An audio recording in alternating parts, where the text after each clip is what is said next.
Yeah, hi. I'm back.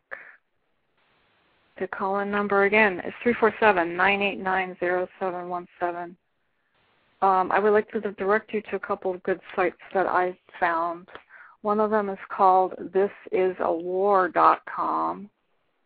She's got some good information on there about emotional abuse.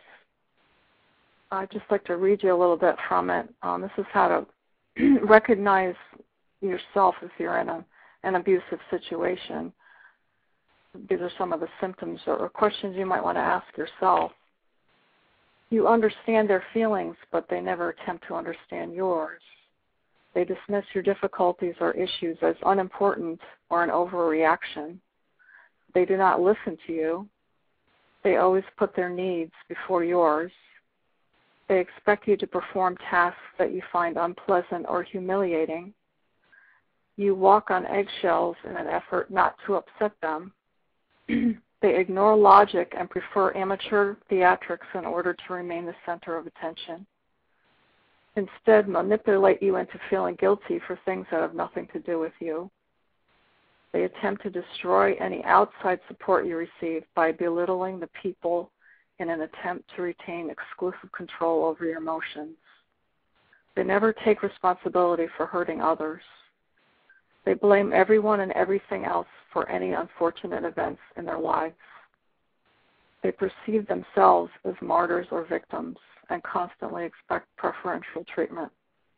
This is from the 2006 abuse list that was taken from questionnaires from people that have been abused. This is a definition of emotional abuse. There is no universally accepted definition of emotional abuse. Like other forms of violence in relationships, emotional abuse is based on power and control.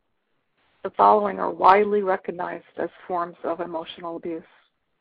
The first one is rejecting, refusing to acknowledge a person's presence, value, or worth, communicating to a person that he or she is useless or inferior, devaluing her, his thoughts and feelings.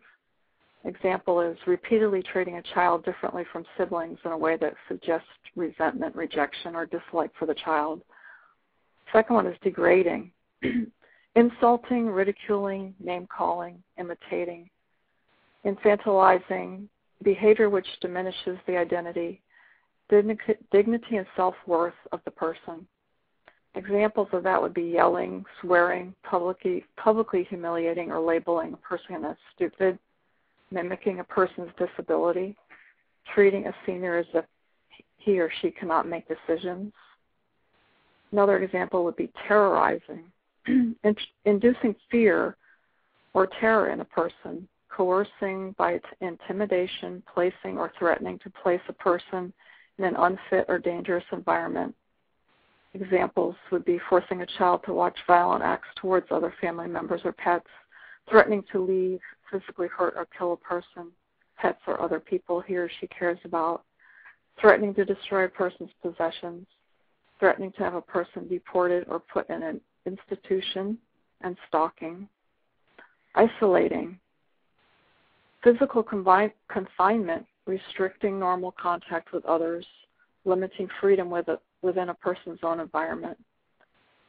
Examples of that would be excluding a senior from participating in decisions about her or his own life, locking a child in a closet or room alone, refusing a female partner or a senior access to her or his own money or financial affairs, withholding contact with grandchildren, depriving a person of mobility aids or transportation. Another example is denying emotional responsiveness, failing to provide care in a senseless and responsive manner,